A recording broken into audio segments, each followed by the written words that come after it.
Assalamualaikum warahmatullahi wabarakatuh. Selamat pagi, salam sejahtera untuk kita semua. Bismillahirrahmanirrahim. Alhamdulillahi rabbil alamin. Wabihi nasta'inu ala umuri dunya waddin. Allahumma salli wa sallim wa barik ala Sayyidina Muhammadin wa ala alihi wa ashabihi ajma'in. Amma ba'd.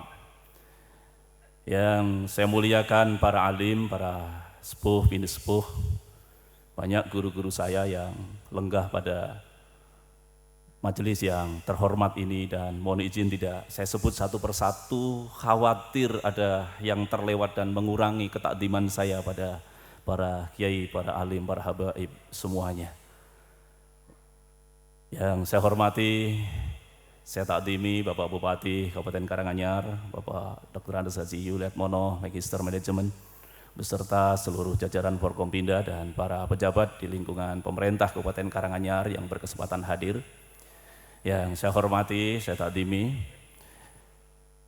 pimpinan pusat Majelis Tafsir Al-Quran sekaligus pengasuh Pondok Pesantren Majelis Tafsir Al-Quran Al-Ustadz Nur Khalid Saifullah LC MHum, beserta keluarga besar MTA Solo Raya dan se-Indonesia. Saya tadi mendengar informasinya ini yang rawuh baru yang Solo Raya sebagian gitu. Itu saya sudah memenuhi ini. Bapak dan Ibu tamu undangan semuanya yang saya hormati. Yang saya hormati sahabat saya, Kepala Bidang Pendidikan Diniyah Pondok Pesantren pada Kanwil Kementerian Agama Provinsi Jawa Tengah, Pak Dr. Nur Abadi. Sahabat saya, Kepala Kantor Kementerian Agama Kabupaten Karanganyar, Pak Dr. Andes Haji Wiharso MM. Bapak Ibu yang saya hormati, diiringi rasa syukur kehadirat Allah Subhanahu wa taala secara pribadi maupun secara kedinasan pemerintah, dalam hal ini Kementerian Agama, saya bersyukur mengikuti tahap per tahap dari keberadaan pondok pesantren kita ini. Sejak ketika tanah ini diurus satu persatu, dikumpulkan sertifikatnya, didialogkan bersama di kantor Kementerian Agama, kita bincangkan bersama dengan semua kepala KUA se-Kabupaten Karanganyar, dengan semua cabang yang ada di perwakilan Kabupaten Karanganyar waktu itu, sampai dengan proses sosialisasi, sampai dengan proses berdirinya lembaga pendidikan pondok pesantren yang mengambil pilihan KMI, Kuliatul Mu'allimin Indonesia.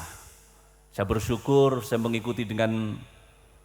berusaha mengikuti dengan sebaik-baiknya, dan saya menyampaikan ucapan selamat, rasa hormat kepada keluarga besar MTA yang telah berhasil membangun pondok pesantren ini, mengukuhkan jati diri MTA sebagai lembaga dakwah, lembaga sosial, lembaga keagamaan. Dan dalam hal pendidikan kita tahu bersama, salah satu problem, salah satu persoalan kebangsaan dan bahkan menjadi tujuan dari negara kita tercinta ini adalah mewujudkan bangsa yang cerdas, mencerdaskan kehidupan bangsa, di mana bangsa yang cerdas itu kita bangun bersama dalam pondasi berketuhanan yang Maha Esa. Dalam bahasa Islam kita adalah bertauhid yang kuat, yang berkemanusiaan yang adil dan beradab, yang ketika bisa mengembangkan nilai-nilai peradaban dalam akhlakul karimah, yang menjaga persatuan Indonesia kita, ukhuwah kita sebagai sesama muslim, sesama anak bangsa, dan bahkan sesama makhluk Allah Subhanahu wa taala yang diizinkan hidup di dunia ini, yang mengembangkan suasana persaudaraan, pembicaraan, musyawarah untuk hal-hal yang diperlukan, baik itu yang dilaksanakan secara langsung maupun melalui cara-cara perwakilan yang dibimbing oleh hikmat dan kebijaksanaan, yang berupaya untuk bersama-sama memberikan kemanfaatan bukan hanya untuk kelompoknya, untuk semua, agar keadilan sosial itu merata ke seluruh Indonesia. Pondasi inilah yang menjadi warisan dari para pendahulu kita, yang mewariskan agama dan negara kepada kita semuanya, yang punya tujuan ke depan mewujudkan Indonesia Raya, Indonesia yang berdaulat, bersatu, adil dan makmur. Dan modal yang paling utama dari itu adalah bangsa yang cerdas. Itulah yang kemudian tercatat dalam sejarah pesantren kita. Para guru-guru kita, para pengasuh pesantren, ustadz-ustadzah kita, ulama, para kiai, para habaib kita memberikan bimbingan yang baik kepada bangsa ini untuk sadar, bangkit sebagai bangsa yang merdeka, bebas dari belenggu penjajahan. Diawali setidaknya dalam catatan sejarah modern kebangkitan Indonesia di 1908 dengan berdirinya Budi Utomo. Kata Budi Utomo tentu lebih populer di kalangan masyarakat secara umum, tetapi bagi kita semua tentu kita bicara Budi Utomo, modal moralitas membangun masyarakat, membangun bangsa itu adalah Budi Utomo, akhlakul karimah. Itulah tadi yang sama-sama kita simak dengan baik, apa yang disampaikan oleh Al-Ustadz Nur Khalid tadi, apa yang kita saksikan di tayangan tadi, apa yang telah dilakukan oleh para pendahulu-pendahulu kita. Bahkan bukan saja pendahulu kita di era-era ketika kita sudah bisa membangun, tapi juga jauh sebelum dakwah ini merata di Nusantara. Yang tadinya Islam tidak dikenal di Nusantara ini, menjadi Islam sebagai agama yang dipeluk oleh mayoritas warga bangsa ini. Itulah yang terus diturunkan, ditularkan, diwariskan oleh para guru-guru kita, sampai dengan para guru-guru terkini kita, untuk memberikan bimbingan akhlak, untuk memberikan pencerahan keilmuan, menjawab tantangan zamannya. Tentu tantangan zaman kita sekarang berbeda dengan tantangan zaman ketika bulan depan ada Hari Santri. Ketika kemudian santri memberikan respon terhadap serangan sekutu pada saat itu, tanggal 22 Oktober tahun 1945, yang bergolak menjadi pertempuran besar Hari Pahlawan 10 November 2045. Tantangan mempertahankan, menegakkan kemerdekaan berbeda dengan mereka, para pendahulu kita yang merintis kemerdekaan. Berbeda lagi dengan mereka yang merintis semangat persatuan kebangsaan, berbeda lagi dengan masa sebelumnya. Hari ini kita punya tantangan masa kini sekaligus masa depan. Bapak dan Ibu yang saya hormati, tantangan masa kini dan tantangan masa depan itu oleh pemerintah, Kementerian Agama dalam hal ini, dirumuskan dalam sikap dasar, watak dasar khas pendidikan Indonesia, pendidikan keagamaan Indonesia, madrasah dan pondok pesantren. Yang pertama adalah keindonesiaan dan keislaman dalam satu tarikan nafas. Kita ini adalah orang Indonesia yang beragama Islam, bukan orang Islam yang tinggal di Indonesia. Di Jakarta, di Semarang, di Solo, mungkin juga di Karanganyar, ada orang Amerika beragama Islam tinggal di negeri kita. Ada mungkin orang Pakistan tinggal di Indonesia beragama Islam. Ada mungkin orang dari Afrika tinggal di Indonesia beragama Islam. Tetapi tentu kecintaan keindonesiaannya berbeda dengan kita, yang bukan hanya kita ini tinggal di Indonesia, tapi kita memang asli orang Indonesia yang alhamdulillah diberikan hidayah Allah Subhanahu wa taala. Kita adalah muslim, kita adalah orang-orang yang beragama Islam. Itulah yang kemudian diwariskan oleh para guru-guru kita dari generasi ke generasi, sampai kemudian keberadaan madrasah dan pondok pesantren hari ini alhamdulillah terus berkembang semakin membaik. Mereka yang datang ke pesantren, mereka yang mengirim anak-anaknya belajar di pesantren, bukan saja mereka yang dulu pernah punya pengalaman di pesantren.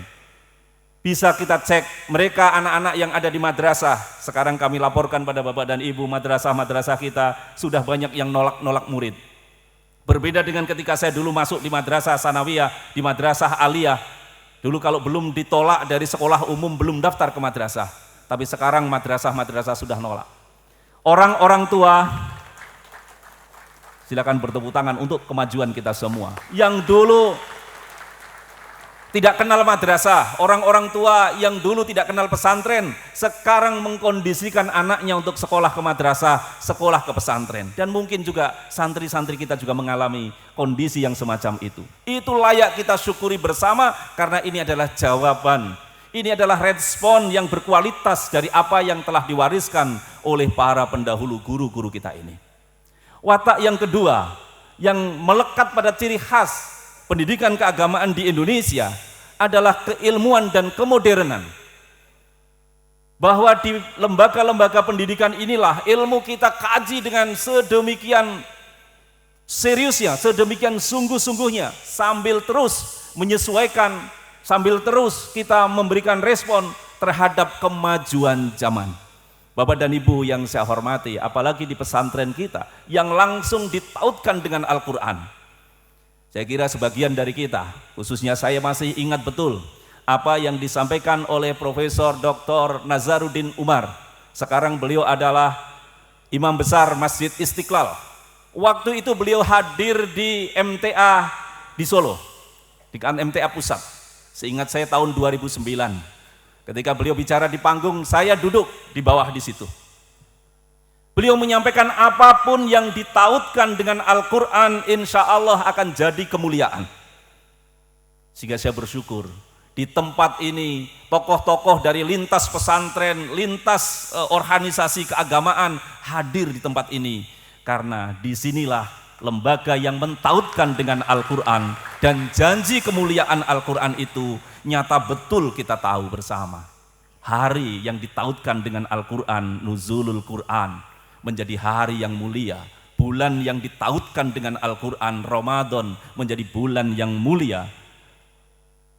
Orang, manusia yang ditautkan dengan Al-Quran, dia bisa menjadi sebaik-baik makhluk, bahkan sebaik menjadi penghulunya, pemimpinnya Nabi dan Rasul, Nabi kita Sayyidina Muhammad sallallahu alaihi wasallam. Sedemikian dahsyatnya kalau kita semua dengan keikhlasan dan kesungguhan itu mentautkan keilmuan dan kemodernan ini dengan Al-Quran. Tentu mungkin ada pertanyaan nakal. Misalnya, apakah teknologi kita yang sekarang dibanding teknologi masa lalu itu benar-benar teknologi sekarang lebih maju dari teknologi masa lalu? Misalnya, bagaimana dulu ketika tsunami besar melanda kaumnya Nabi Nuh, Nabi Nuh masih bisa berkomunikasi dengan anaknya. Al-Quran memberikan isyarat ada sistem yang memungkinkan untuk itu. Kita tahu bersama tsunami di Aceh, dengan segala hormat kepada para korban yang ada, memutuskan komunikasi, bahkan beberapa hari HP tidak bisa dipakai. Tetapi tsunami di zaman Nabi Nuh memungkinkan ada komunikasi dan memberikan pelajaran yang berharga kepada kita sekalian. Bagaimana tentang mendidik keluarga, bagaimana tentang mendidik masyarakat. Bapak dan Ibu yang saya hormati, kemodernan yang sedang kita hadapi sekarang ini adalah perubahan yang sedemikian cepat. Saya sering memberikan contoh, dulu orang bisa hidup lama bertahun-tahun tanpa uang. Hanya orang zaman sekarang aja yang pusing, yang merasa gampang masuk angin, kata Pak Bupati, kalau nggak punya uang. Saya kira kita sering mendengar Pak pidato Pak Bupati yang ini kan, itu, dan saya ingat, begitu saya merasa masuk angin, yang saya periksa bukan badan saya, dompet saya. Oh bener ngendikannya Pak Bupati itu, begitu dompet menipis itu. Dulu orang bisa dengan bertransaksi yang disebut sebagai barter. Sampai kemudian orang berpikir cara barter nggak efektif, perlu ada sesuatu untuk menggantikan, dan kemudian orang menemukan mata uang. Nah karena ini transaksi yang sedemikian pentingnya, maka mata uang itu dibuat dari logam mulia, dari emas atau dari perak, dari dinar atau dirham. Orang barter nggak pernah membayangkan ada emas dan perak bisa menggantikan cara transaksi itu. Sampai kemudian orang berpikir uang itu bisa hilang, bisa gelinding ke kalen dan sebagainya. Maka mungkin nggak uang dinar dan dirham ini kemudian diganti dengan logam biasa? Dan kemudian orang barter, orang yang awalnya menggunakan dinar dan dirham, terkaget-kaget karena manusia kemudian mau menerima transaksi dari alat namanya mata uang yang dibuat dari logam biasa, bukan logam mulia. Orang Mojogedang nyebutnya digawe kok gembreng, itu dicap begitu bisa menjadi mata uang, dan itu diterima di dalam transaksi. Sampai kemudian orang merasa repot karena membawa uang logam itu. Mulailah orang berpikir, ada enggak bahan yang lain? Orang bertemu dengan kertas. Mulailah dikenal uang kertas. Persoalan mulai muncul. Kalau uang logam hampir tidak dipalsukan, tapi uang kertas mulai gampang dipalsukan. Apakah kemudian kreativitas orang berhenti? Tidak lagi kemudian buat uang kertas karena takut dipalsu? Tidak. Uang kertas tetap ada. Pemalsuan juga ada. Kemajuan berlangsung, masalah diatasi. Dan uang kertas ternyata bukan akhir dari perubahan itu. Sekarang kita mengenal namanya uang digital. Semua pegawai pemerintah Kabupaten Karanganyar sekarang ini tidak lagi dibayar pakai uang, koin. Mereka hanya dibayar pakai angka, dibayar pakai poin. Jadi ketika di HP-nya ini bercerita tentang uang digital yang kita tidak lihat itu, bahkan beberapa tempat bukan saja mereka sedang mempopulerkan uang digital, tapi juga sudah tidak menerima uang digital. Kita pakai tol meskipun kita punya uang tunai itu harus kita tukar dulu dengan uang digital. Dan kalau kita mengira bahwa itu adalah finish, itu adalah babak akhir dari perubahan itu, saya kira kita berada pada frekuensi yang salah. Itu masih akan terus berubah dan berkembang. Dan itulah yang harus kita berikan kepada anak-anak kita, siswa-siswi kita, santri-santri kita, untuk menjawab kemajuan itu dengan keilmuan yang tentu kemudian dibimbing dengan nilai-nilai Al-Quran. Yang ketiga, Bapak dan Ibu yang saya hormati, watak dasar dari pendidikan keagamaan kita yang terus diwariskan dan terus berlangsung adalah kemandirian dan keumatan. Kita tadi bisa saksikan bagaimana masyarakat kita ini menjadi masyarakat yang punya semangat kedermawanan yang luar biasa. Kesadaran berinfak dan bersodakoh ini luar biasa bagi masyarakat Indonesia. Dan setelah saya komunikasi dengan orang se-Indonesia, itu orang paling dermawan se-Indonesia itu adalah orang Karanganyar, Pak Bupati. Jadi hanya baru Kabupaten Karanganyar, mudah-mudahan segera disusul kabupaten yang lain. Dan yang perolehan zakat, infak dan sodakohnya dalam 1 bulan terkumpul tidak kurang 1,6 miliar rupiah. Itu prestasi terbaik se-Indonesia. Luar biasa. Kemandirian itulah yang diwariskan, kedermawanan itulah, percaya diri itulah yang diwariskan oleh para guru-guru kita. Sehingga lembaga-lembaga pendidikan di Kementerian Agama 97% adalah lembaga-lembaga swasta. Antara madrasah swasta dengan madrasah negerinya lebih banyak madrasah swastanya. Bapak dan Ibu yang saya hormati, inilah yang terus harus kita jaga bersama untuk menjawab tantangan masa kini dan tantangan masa depan itu. Kita tidak bisa berdiam diri, kita tidak bisa menunggu, tapi kita harus mengambil inisiatif. Dan inisiatif yang diambil oleh MTA mudah-mudahan selalu diberikan jalan kemudahan oleh Allah Subhanahu wa Ta'ala, diberikan bimbingan, ridho dan rahmatnya, sehingga sampai dengan di ujung tujuannya nanti untuk diiklai kalimatillah. Bagaimana kita meninggikan agama Allah Subhanahu wa Ta'ala. Bapak dan Ibu yang saya hormati, mungkin ini yang bisa saya sampaikan, hal-hal pokok yang ada di dalam pikiran pemerintah, dalam hal ini Kementerian Agama, untuk salah satunya mengembangkan pendidikan keagamaan, madrasah dan pondok pesantren. Lebih jauh dari itu saya kira nanti lebih menarik adalah sambutan Bapak Bupati Karanganyar. Jadi tidak baik kalau kemudian di hadapan singa podium begitu saya pidato terlalu panjang, nggak sopan rasanya begitu. Tapi Bapak dan Ibu, dengan segala hormat Pak Bupati, Ustadz Nurkhalid dan para sepuh semua, saya harus mohon maaf yang sebesar-besarnya. Saya dengan Ustadz Nurkhalid sudah mengatur ini kira-kira sebulan yang lalu, agar kita bisa sama-sama datang di sini, saling menunggu kapan Pak Bupati longgar. Kata Pak Bupati, yang nggak longgar itu Pak Kanwil gitu ya. Tapi sebenarnya yang paling repot, paling sibuk itu Pak Bupati. Untuk itu kemudian hari Jumat kemarin mestinya agenda saya penuh, tetapi ternyata separuh dari agenda Jumat oleh Lembaga Administrasi Negara dipindah ke hari Sabtu, hari ini. Sehingga ya kadang-kadang kita ini bisa ngatur, tapi sesungguhnya dalam hidup kita lebih banyak diatur. Hari ini sampai dengan bulan Desember saya masih diatur oleh Lembaga Administrasi Negara. Jam 10:30 nanti Pak Bupati saya harus presentasi di hadapan LAN. Sehingga mohon maaf setelah ini saya mohon pamit untuk meneruskan tugas yang lain. Teriring doa mudah-mudahan semuanya Bapak Ibu yang rawuh di sini maupun yang menyaksikan secara online, semuanya dalam kondisi sehat walafiat. Semuanya mendapatkan rahmat dan barokah Allah Subhanahu wa Ta'ala. Demikian ada sikap tutur kata yang kurang berkenan bagi Bapak dan Ibu sekalian, saya mohon maaf yang sebesar-besarnya. Billahi taufiq wal hidayah wallahul muwafiq ila aqwamit thoriq. Wassalamualaikum warahmatullahi wabarakatuh.